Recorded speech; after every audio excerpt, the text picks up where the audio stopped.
What's up, trade crew, and welcome back to the HVAC R&D podcast. Tonight, I've got a VP of HVAC and market strategy with over 20 years experience across all of the wholesale and manufacturer supply chain. So let's get it going.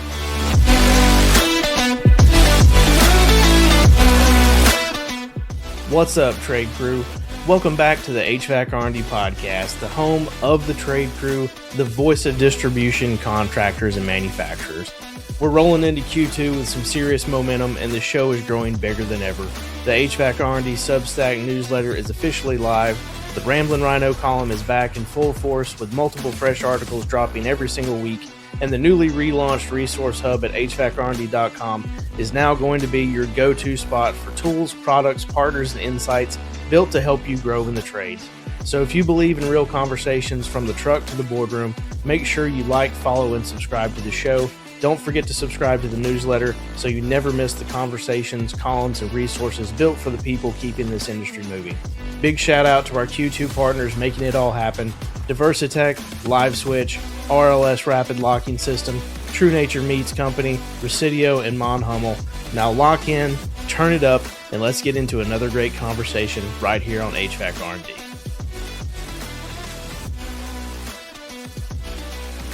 So what's up, trade crew? Welcome back to the HVAC R&D podcast, and today I am joined by Scott Pierson. He's the VP of HVAC and Market Strategy for Partstown with over 20 years of experience spanning national wholesale, OEM strategy, and HVAC technology platforms. Scott brings a unique perspective on technician preparedness, downtime risk, smart technology adoption, and what the future of part strategy looks like in this industry that is moving deeper and deeper into connected systems and is moving faster than ever. So Scott, welcome to the show. Thanks, man. I feel like you may have just made me sound smarter than I actually am. So let's see how this goes. It's always about the build-up, man. Right. It's always about the build-up. At least if we hook them, you can introduce me anytime you want. Yeah, if we hook them in the first few minutes, we at least get the 60 seconds, which means we got to download, right? Isn't that how it works? Exactly. Cool. Let's jump into it. If you don't mind, let's give the people listening, the trade crew as a column, a little bit of background on your journey through wholesale and OEMs and kind of how you got into the world of HVAC. Yeah, for sure. So a little over 20 years in HVAC. Started as a lonely salesman back in South Carolina. Came into HVAC as a TSM for Johnstone back in the day. Didn't know anything about HVAC back then. Not sure I know enough still, but we'll see. The idea back then was I kind of knew how to approach people from a relationship standpoint and a business standpoint, and was hoping they would teach me more about HVAC. Kind of worked out well because I met a guy at a Bosch factory one day, and he was having a tough time getting some compressors. It was like a 3 or 4 month lead time over the water. And we just happened to have availability in a DC in Atlanta and was able to get him, 3 months cut off of that lead time and get him to him in a day. So he started teaching me about HVAC, and eventually I made my way up the ladder, started working for Goodman, was there during the Daikin acquisition, leading the sales team. Moved into a national account role along the way that kind of set up a journey into the commercial applied space. Worked for a big rep firm in Maryland on the applied side for a while, and took what maybe we'll call a midlife crisis and said, hey, I want to try out this venture capital side of the world, and went and worked for some technology companies for a while and did some consulting until I consulted my way to Partstown about 2 years ago. Now we're trying to build some tools for the trades that really speed up the channel for all the players and make lives easier for technicians in the field to get the job done. So there's a lot of HVAC people that kind of hit a midpoint in their career and then start dabbling in technology. I've seen it time and time again. People moving to tech sector or software sector or something different. I don't know if it's just the draw of changing technology that pulls us at times to go and look at things like that. I'm not really sure, but I've seen it a lot. Yeah, I mean, I can give you my firsthand thesis on it is For me specifically, I was starting to see regular patterns of inefficiency in how we got product to technicians. And I was like, man, why can't we just solve some of the roadblocks here and get them product faster, more predictably, make the lives of the average Joe that's really the crucial part of the wheel, right? He's the one that's tasked with being the master of equipment in the field and keeping our buildings cool and keeping our medicine cold and keeping our food fresh. How do we keep him from getting frustrated? So it was presented to me opportunities to kind of streamline that wheel, and I jumped on it. I think that's probably the same mindset that you see that pattern from most people mid career in HVAC. It's just a different industry, right? Once you get into it, you start to see the patterns and can unlock them. How is kind of having the different sides of everything giving you a different perspective on how you now go to market for tradespeople? Yeah, that's a good question. So I like to think because I've seen residential on the OEM side, distribution side, I've seen commercial on the applied side, I've seen the technology sector. For me, I feel like I can zoom out and look down at the industry and say, you know what, there's levers to pull here, there's levers to pull there, but really see that entire sales channel as a whole and an ecosystem more so than just one facet of it. So when we build tools at Partstown now, it's how do we incorporate the OEM, the distributor, the contractor, and his technicians to better serve that end user or homeowner at the end of the supply chain. So all that stuff matters because everybody plays a pretty vital part. And it's really how do you build tools that highlight each step along the way. For manufacturers, it's curating data. It's making sure that they've got the right data and resources to take care of the entire supply chain. Um, for groups like distributors, it's how do you make sure a counter guy has the tools to do the research that they're tasked to do in the moment quickly, right? Because we know we don't staff the distributor branch for the peak season. So when it gets hot, those guys go into research mode and the line starts to stack up out the door. How do we solve to make their lives a little bit easier? And then at the same level, technicians in the field. We've historically as an industry kind of held back the information at the distributor counter to say, hey, look, if you're a carrier distributor, you've got access to the carrier portal, but you don't have access to the train portal or the ream portal or the Goodman Yep. portal. Yep. How do you viva la information and release it in a way that everybody can capitalize on it? Um, yeah. So big part of what we try to do. I was going to say, and I've been that counter guy. I'm sure you were, especially getting in as a territory manager. Part of you learning to be one is you also got to kind of learn how to be a counter guy because you got to kind of understand what your customer is walking into on a day-to-day basis so that you can kind of help guide them toward what it's like to come buy from you if they've never walked into a Johnstone or a CE or a Partstown or anywhere else that they may go and buy from. And one of the things that was always a headache behind the counter was, there's guys that want to buy everything they can from you, whether you're who reps that line of product or not. But it's almost impossible to find a cross reference to see if something you have on the shelf is going to work with it. It's a lot better now than it was 15 years ago when I started on a counter because there was just no way to figure out, like, well, if you're calling me about a ream part, I can get you a ream part. But if you need a part for a Goodman, you're going to have to go this place, or that place. Or if you need a part for carrier, you got to go this place, or that place. So it was difficult years and years ago. It's changed a little bit, but I still think there's a lot of headache in trying to be able to do that for a customer. Yeah. Let's unpack that for a second because I think it highlights what is one of the bigger challenges in our industry. You hear people throw around words like, "Oh, this is a very fragmented industry," or "Oh, the design's wrong." There's some truth to that, right? Having that singular distributor to OEM design along the way and the access to information kind of behind those firewalls did limit a good counter guy from taking care of his favorite technicians or customers in the field, because he didn't have access to the OEM part. To your point, I'm either going to give you a generic or aftermarket replacement, or I'm going to send you back to the competition where, I don't know, they may not be your favorite counter guy, or oops, they're going to poach you and steal all my equipment business tomorrow. So the only resource I have is I'm going to have to give you a universal part now, as a substitute, which isn't ideal, right? You're not going to take your beautiful 66 Corvette and put $30 brakes on it, right?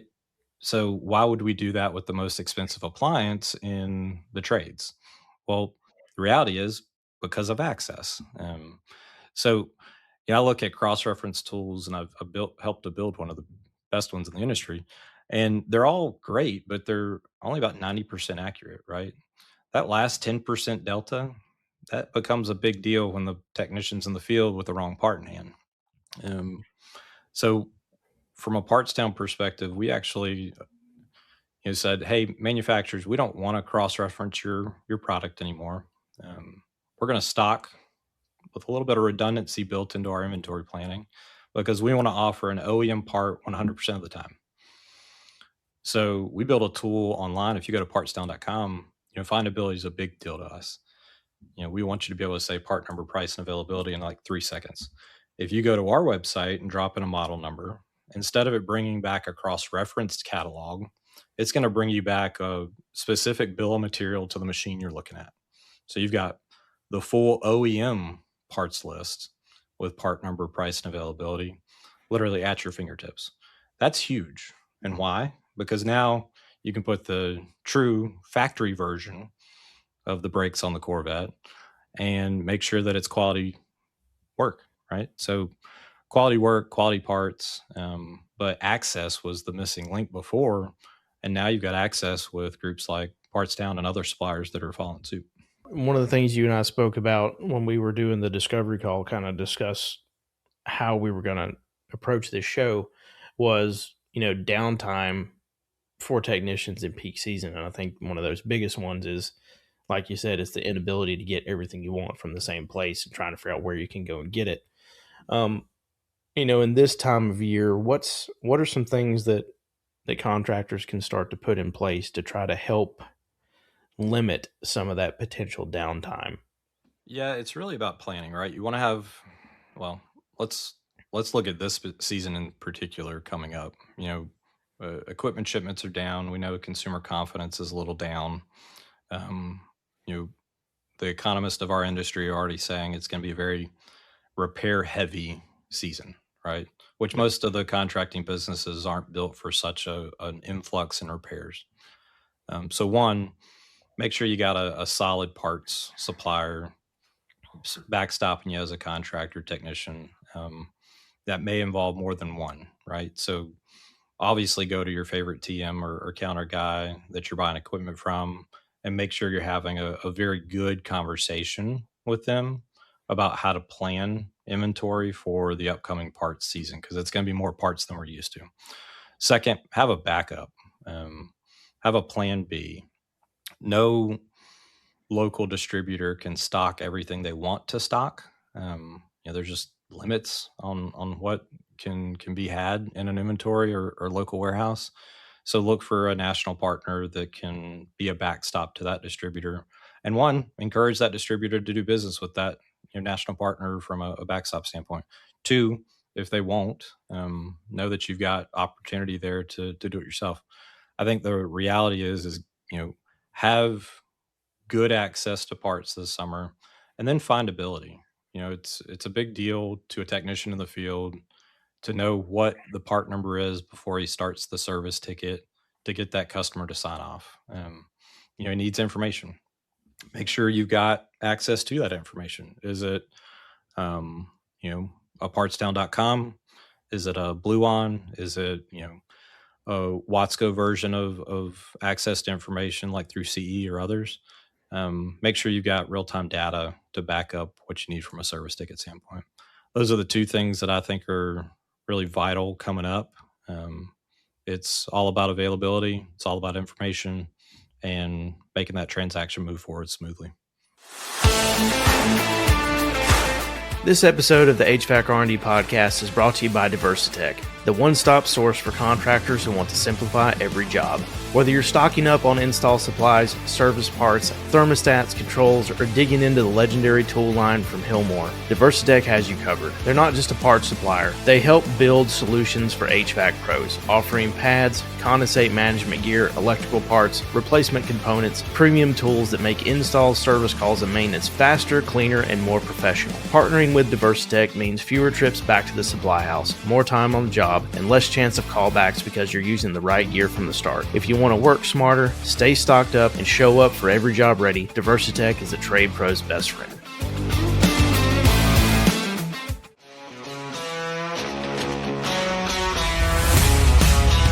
Now, trade crew, depending on when you're hearing this, you may have already seen, or soon you will see, the president of Mon Hummel have me literally jump on one of their filters during the AHR Expo. And let me tell you, rhinos don't just jump on anything.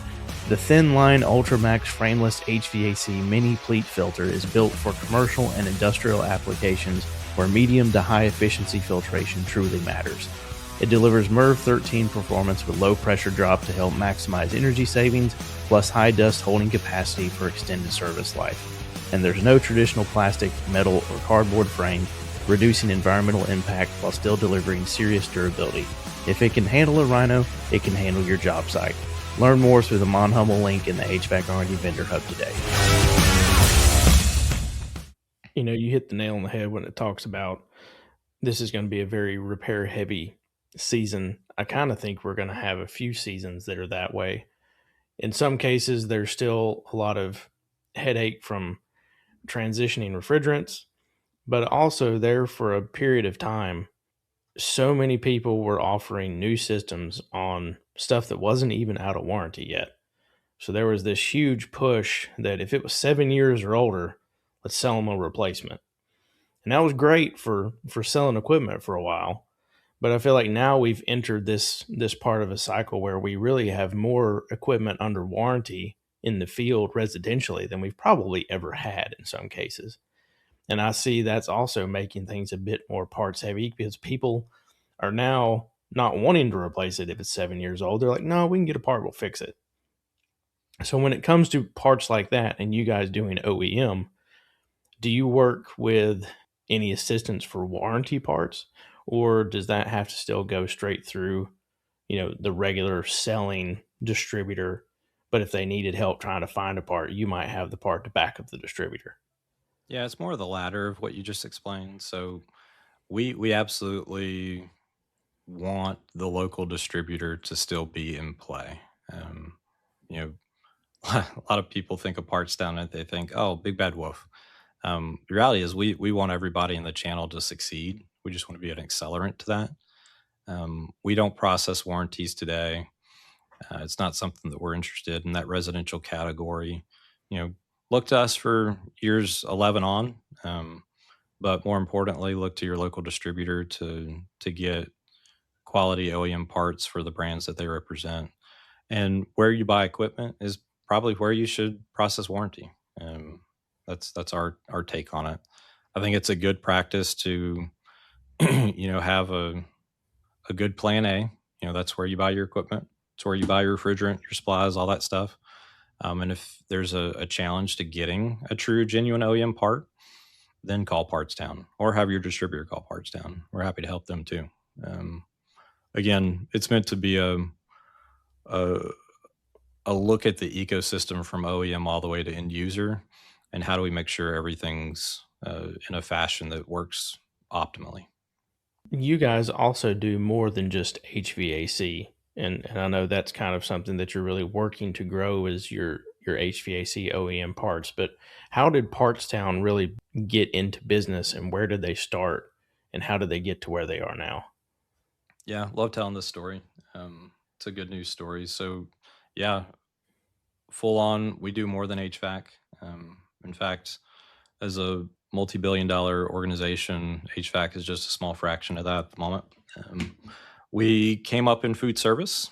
So if you think about anything from a commercial food kitchen standpoint, That's where Partstown has really kind of conquered the hill and planted a flag.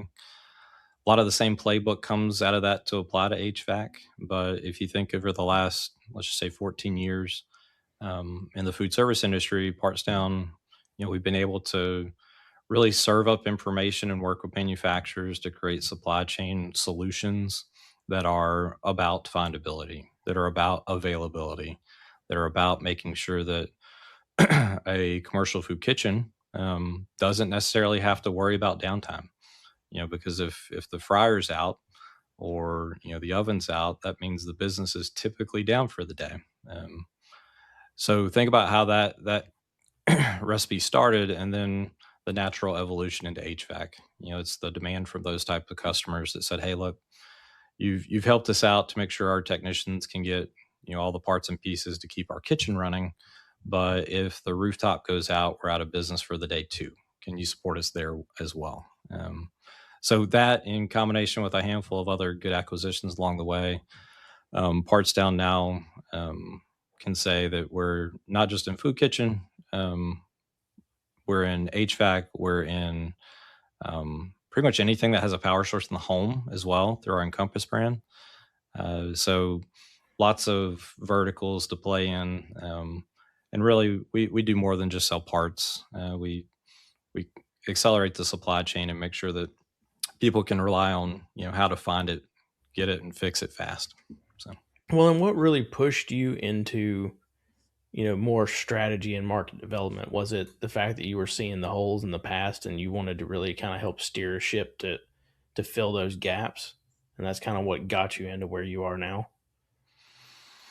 yeah, it's a culmination of really looking back at my career personally, saying, "Hey, look, been a sales guy, been a distributor leader, built different businesses along the way throughout the industry, and recognize the repeat patterns and gaps to close." A lot of that's around technology. A lot of that's around data.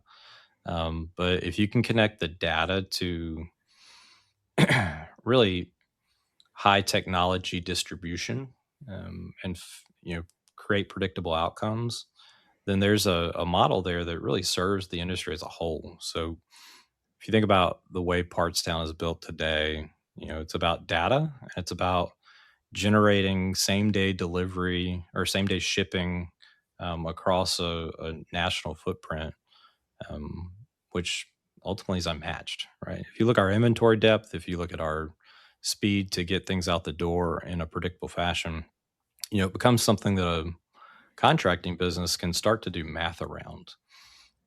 One of the things that used to be the way of local distribution, this was back in the day before the product offering was so wide and vast, but it used to be, "Hey, I could fix it today. I just got to go to the supply house and grab it."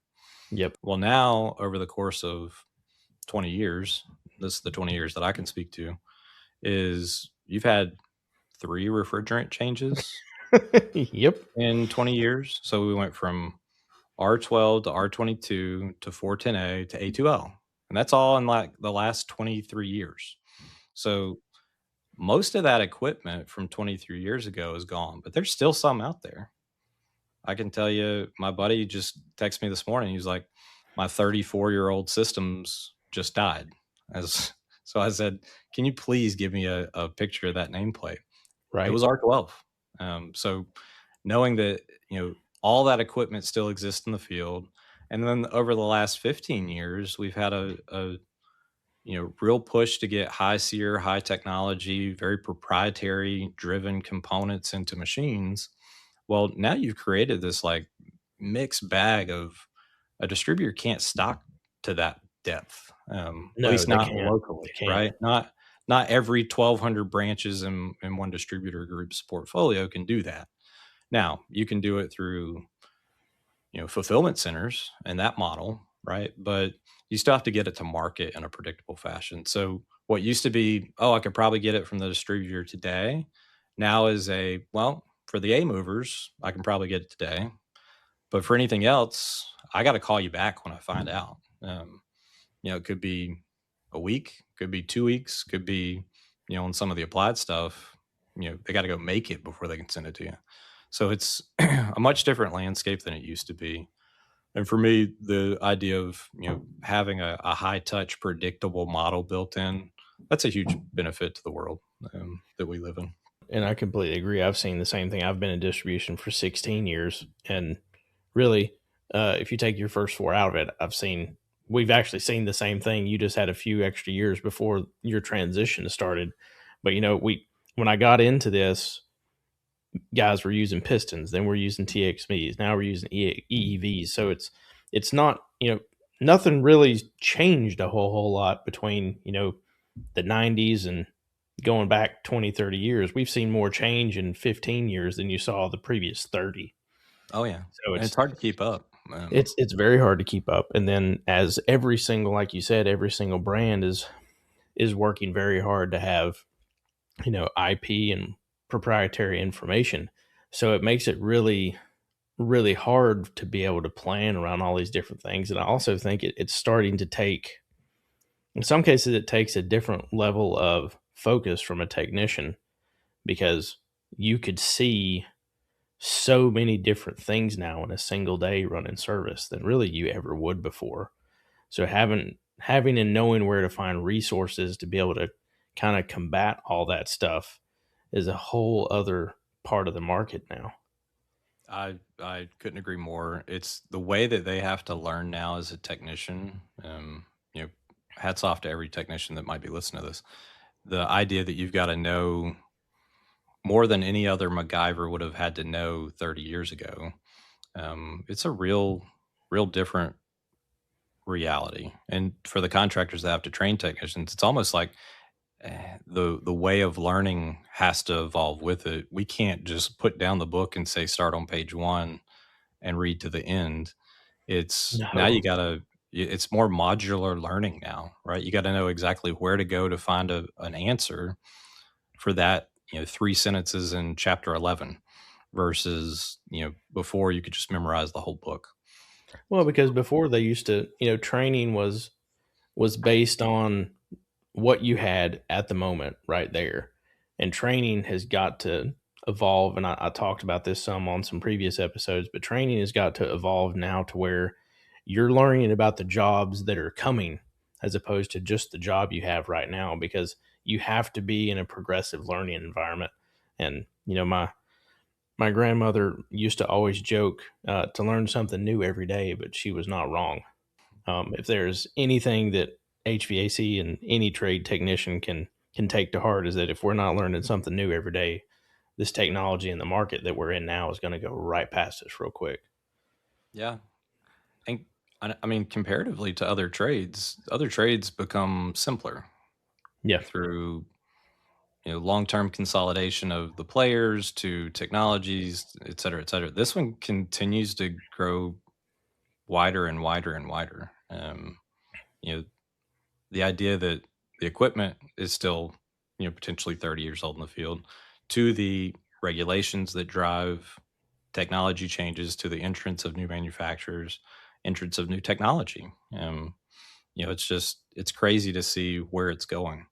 I mean, I was talking to a gentleman the other day on a podcast about, the idea that the new chip technology that's driving data centers, that's evolving rapidly, right? Yep.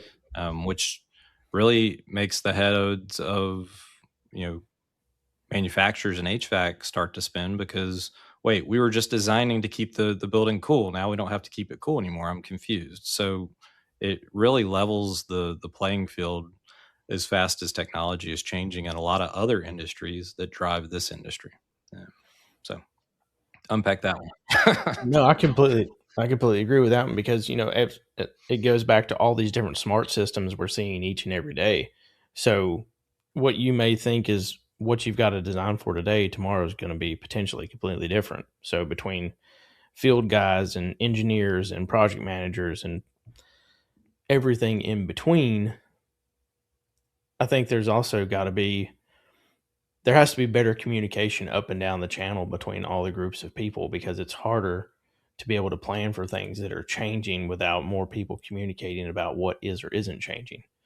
And I think, for years there was, like you said, talking about availability or findability for different information. I think it's even more critical now than it was 15 years ago because of how quick it's all changing. Yeah, that's right.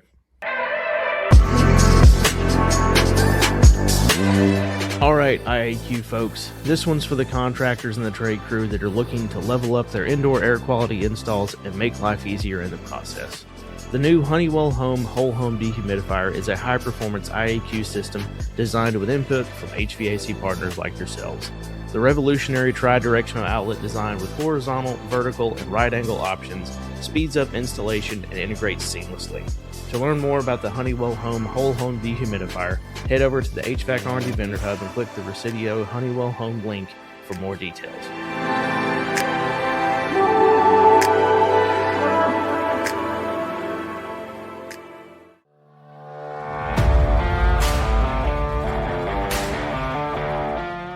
Trade crew, I'd like to introduce you to my friends over at LiveSwitch.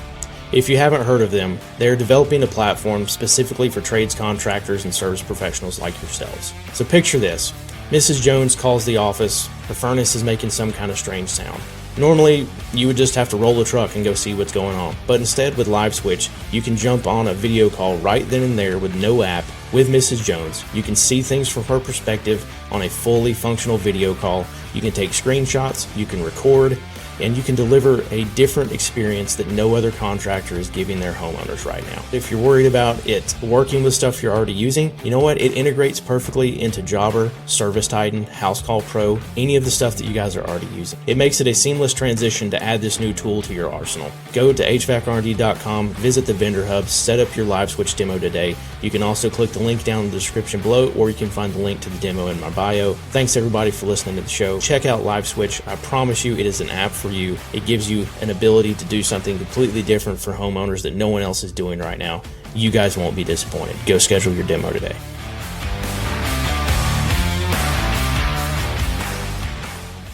What other types of resources or partnerships or learning pathways do you really think can help technicians stay future ready for what we are seeing change every day?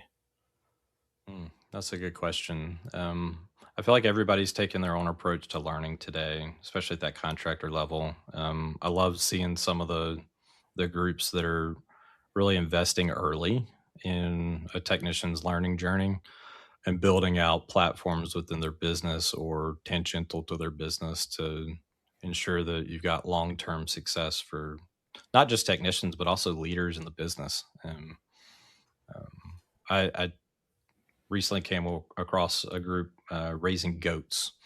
Not sure if you've looked into that one, but definitely one to look into, where it brings together young leaders inside of the HVAC industry to demonstrate best practices, but also open up resources for them to disseminate learning into their teams, and build up early good technicians out of the ground. So good resource there. I think anybody that's pointed at learning today is probably going to be an amazing resource. I know there's a group, Rasheer, over at Skillcat. Skillcat, that's doing Yep. a good job of creating modular learning capabilities for people that may be coming from other trades into skilled trades or other industries. Like, I don't know, maybe they had a career in accounting and then just said, you know what, I want to get my hands dirty and go work in the trades, and now they can take a full pivot, midlife. So I love groups like that are really cutting against the grain and starting to generate demand to help us solve for the skilled labor shortage that's been kind of the topic for the last 8 years. Because you know what, we can't wave a magic wand and drop another 100,000 technicians out of thin air. So. No, we can't. And I had the privilege to step in and be a stand-in moderator for the Next Generations in HVAC panel at AHR back in February, and we talked about a lot of things like that and ways to try to develop this next generation, because we know that the way we go about recruiting and looking at the new generation now has to be completely different than how we did it before. And Rasheer, like you brought up, Skillcat is doing things completely differently. He was on the show 20, 30 episodes ago. If you haven't used SkillCat or you're interested in it, if you go to the HVACRD.com resource hub, there is actually a SkillCat link in there with a 10% discount if you want to go try it. So shameless self-plug that came out of nowhere. You're welcome. I used it. I actually, when I was still on the applied side of things, I was using some of their chiller training to go through and understand how some different things work that I'd never really dealt with in the field, but knew that if I started to understand it, there were things I could help contractors do and change, because it was, there's always stuff for the TMs to learn too. I think if you're on the distribution side, we've talked a lot about what contractors and technicians need to do, but if you're in outside sales and distribution, or even if you're in leadership for outside sales and distribution, it is your job to also continue to grow and understand what's coming down the pipeline, because in most cases, that contractor is going to come and ask you where they should go to figure out how to do it. We have to be very diligent, and we have to do a better job of being resources for our contractors, as well as, having the understanding for ourselves. So much truth to that. You got to stay curious, because your point is spot on. The contractor needs you to point them in the direction of answers, because they got to run their business, they got to run the field. You being that resource to help them and guide them along the way, super critical. Any distributor can convince you to come be a transaction, because they'll either do it with price or sudden availability, or we can fix this one problem. But not every distributor can convince you to have a relationship and build a business together. That's Ooh, two different things. I love that. And it takes a TM that actually has some give a shit for you to be able to know you can partner with them to build a business together. Absolutely. I've been very fortunate that I've had a lot of long-term customers. I've had customers that when I first met them, they were, two guys in a truck, and they became multi-million-dollar businesses. And I got to be part of that ride from one end of it to the other. But I feel like the only reason I got to be part of that was because I did give a shit about their business. Absolutely. I had a mentor back in the day, Gary Alex, taught a consultative sales process boot camp back in the day. I don't know if you went to it or not, but I haven't, but I know exactly what you're talking about. super smart guy. Basically taught me 20 years ago that everybody can plagiarize two things. They can sell the same product as you, and they can sell it at the same price as you. So how you can be different? And it was exactly like you're describing. Be a resource, be curious, go be the guide to help them create guardrails in their business and essentially de-risk their business by doing business with you. So that's a principle I've carried with me for 20 years now, that I love hearing you describe it, because it's true, right? The only way you can be a great TM or a great resource as a distributor is to differentiate yourself in the things that create value in their business. It's not price and it's not product. I can tell you that. Now, anybody can sell you a price. Anybody can sell you a product. Not everybody can sell you value, and that's the biggest difference.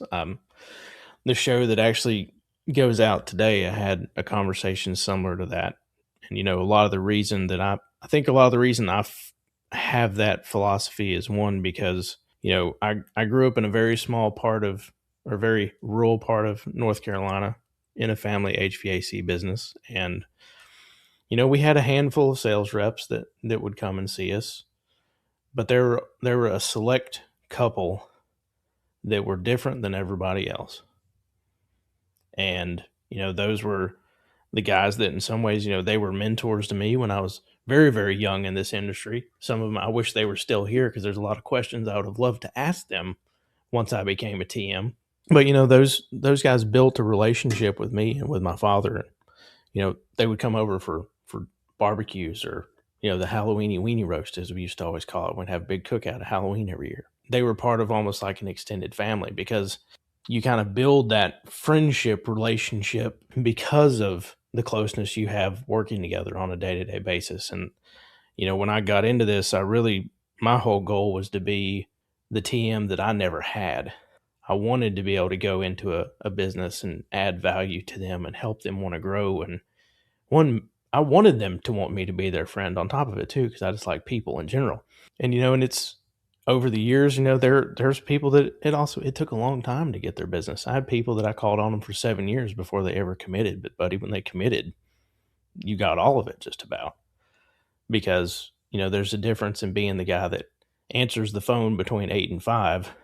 But then there's the guy that you may never done business with him, but if you call him at 10, he answers anyway, just because he might be able to help. And it's a different thing. Yeah, I used to describe it as, there's 3 levels of selling.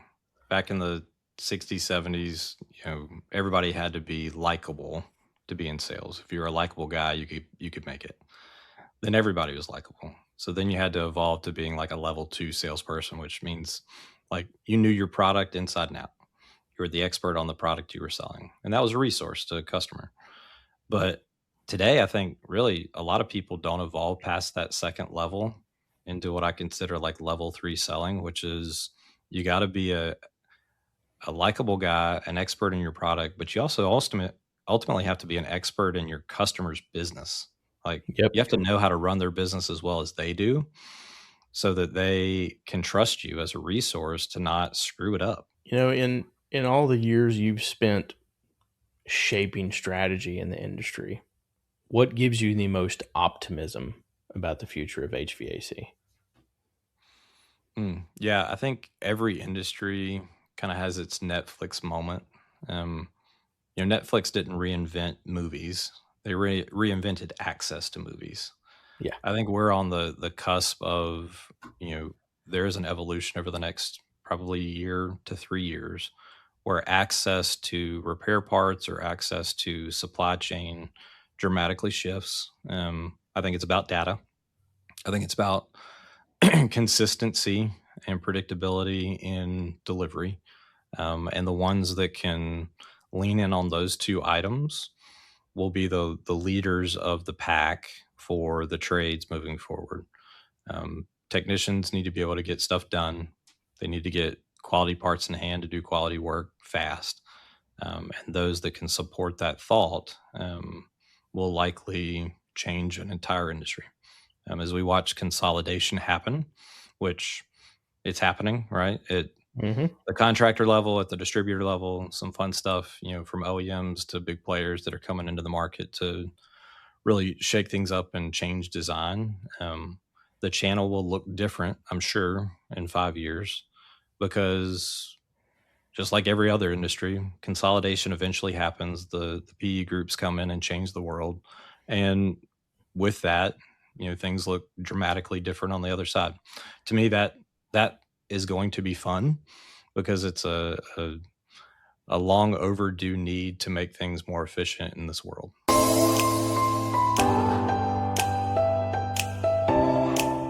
Trade crew, here's a quick one for you as we head into spring. Indoor air quality is about to be a big conversation with your customers, and this is one of the easiest ways to step into it. The Fresh Air UV APCO X Ultra from Diversitech installs directly inside the ductwork, so every time your HVAC system runs, it's actively treating the air in the home. It uses UVC light combined with activated carbon technology to help reduce odors, mold, bacteria, viruses, and dreaded VOCs.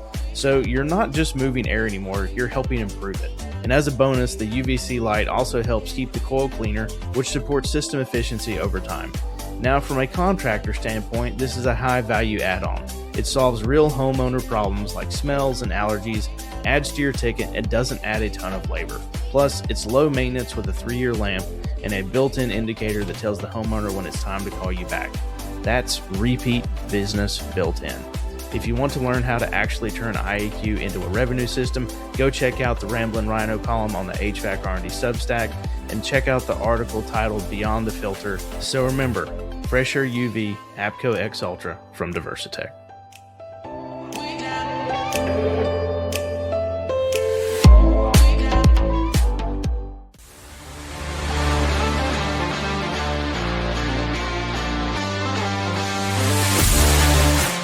What's up, trade crew? You've heard the buzz, you've seen the press gang at every single AHR. Contractors across the country are ditching their torches for RLS press fittings, and they're not looking back. Why? Because RLS lets you finish faster, safer, and cleaner. From rooftops to mechanical rooms, crawl spaces, and attics, it's a press and go solution that's leak tested, UL recognized, and proudly made in America. Make the switch to RLS and take the heat out of your installs, literally. RLS, rapid locking system, press forward and press on.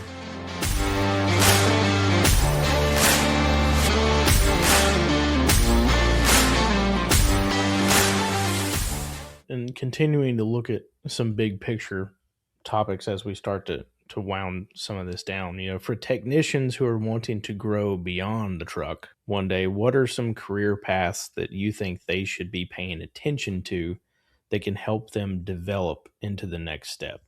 Yeah, I would say take a good look today at how information changes hands through AI. I think it's dramatically different than it was 6 months ago, especially for HVAC. Those are learning models that are picking up speed quickly. And, we talked about how a technician may learn. Those 3 or 4 years from now will become resource points for most people to do well fixing a product. If they want to get beyond the truck, start looking at how you influence that information exchange. Hands down, that'll be the way the industry evolves into the next evolution of HVAC. I think from a overall supply chain standpoint, you could probably attest to this. Moving from the field to the supply side is a jump that not everybody makes, but it's often a good jump for the right people that can think strategy and resources. Not a bad thought for guys that want to get out of the truck to either move into an operator role or move into a supply side role. I've talked about that a lot on the show too. A lot of people that are, going to community college tech schools to learn this trade, one of the main things they're never taught is that there's more to the trade than just being the guy in the work truck.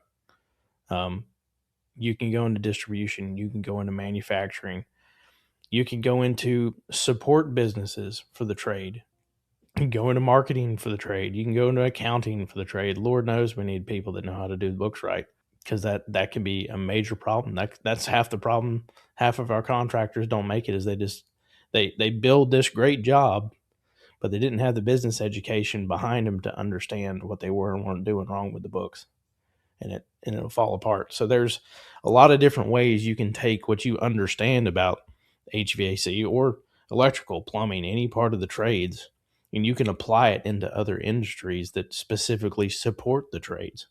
There's so much more in the ecosystem of jobs you can have, the option of, if you understand and know how to do a trade. And I feel like that's something that gets glazed over a lot. People don't realize there's that much more out there that's actually attached to what we do. So true. Let's take one gigantic example: Service Titan. Yep. Those guys were just trying to digitize their dad's service tickets so that people would stop leaving them in the van so that they could bill customers. And now look at it. It had a $1 billion IPO a couple years ago. I mean, that's the reality that the HVAC industry still kind of sitting there with gold mines that haven't been really discovered. There's a lot of evolution still left to be had, and you could probably look at some other industries and watch how they evolved and say, you know what, if I'm looking at tea leaves or crystal balls, that's probably going to happen in HVAC, and apply the current realities of technology and AI to it and solve a major problem. To your point, is it accounting? Is it finance? Is it something that you may have a knowledge base to, that if you attached it to some really just simple understanding of how an HVAC business works, you create a whole new mousetrap. So we're starting to see that with these different basically service tech facing apps that are using AI based on OEM manuals and everything else. Stuff like FieldMind comes to the front of it because it's built around pulling from the database of actual manufacturer data for a guy that's sitting out in the field with a 30-year-old unit and he's trying to figure out how to work on it. It can help walk you through sequence of operations without having to go try to Google a manual. because it's pulling it from its own database. So there's all kinds of stuff like that that's popping up like crazy. Yeah, I think, looking at that whole Service Titan design, they had an open dev model, invited everybody that was curious and smart to bring their solutions to plug in. Now you've got a big ecosystem of really cool tools that can be applied to the business side of contracting. That's the spider web that you want to attract the biggest biggest bugs. Not the best analogy. It works though. So, you've got the mic here at the end. What do you want listeners and the trade crew to really take away from this conversation? Yeah, I'll go into shameless plug mode. The Partstown wave, we feel like this is the moment that we can solve some really cool things in HVAC as a trade today. The people in the field are the hero. People behind the counter are the hero. We want to make sure that you have access to real, genuine OEM parts across all the brands, all from one source, and findability in seconds. So don't forsake the fact that you can drop a model number into our search engine, pull back a parts list in seconds. You can see if it's available, and we're going to get it to you in 2 days or less. Most likely it's a day or sometimes same day if you're in one of our DC markets. That's a big deal, right? Now you can say, if I can't find it local, I got a backup, and that backup's really reliable. It changes everything, especially if you're at the kitchen counter with Mrs. Jones. Now you can say, look, it's Monday. I see it's in stock at Partstown. I know they're going to have it in my hands before Wednesday. Let's go ahead and get you back on the schedule. That changes the entire dynamic with Mrs. Jones, because now expectations are defined. There's no back and forth rigmarole of, I'll call you back when we have the part, or, you call back to schedule with Mrs. Jones and she's on a Zoom call, right? Maybe can't get with her until after work, and then, it's 3 days go by before she's back on the schedule. That changes with real-time expectations and real-time information. Look to Partstown for that. Even if you don't buy from us, look to us for that. But encourage the people that you do buy from to look at it as well. Well, Scott, I really appreciate you taking some time today. This has been a really fun conversation. We're talking about a lot of things that I constantly talk about on this show. So it's nice to hear someone else that has a lot of the same perspective, so that we could really kind of kick it around together. Is there anywhere else that you'd like to share about, connecting with you or connecting with some of the other people that we've talked about? Like I said, I know we mentioned SkillCat, we've mentioned FieldMod, we mentioned Service Titan, which there's links to all three of those in my resource hub. Scott doesn't know that, but they're there. I encourage you to go and look at the resources that are out there to help you grow and better yourself, to better your future in this industry. So anything else you want to throw at them? No, I didn't realize I was giving you all those plugs. That was awesome. Pleasure to be here. Enjoyed talking with you. We got to get together next time and do this again. So looking forward to the next one. Yep, absolutely. So everybody, thank you so much for listening, and I'll catch you soon. Peace. And that's another one in the books, Trade Crew. If this episode brought you value, make sure you like, follow, and subscribe on whatever platform you're listening on. Share this episode with your friends, your coworkers, your install team, your sales reps, and anyone else in the trades that need to hear it. And if you've got a voice, a story, or a lesson that the trades need to hear, this show is built for you. Head over to hvacrnd.com, use the show questionnaire link, or hit the links at any of our social bios, and make sure to get me your information so I can get you booked in for an episode of the show. Because if you're from the trades and you've got something worth saying, HVAC R&D is your platform. Until next time, keep evolving, keep serving, and keep the conversation going. Collaboration over competition always wins. So ramble on, Trade Crew.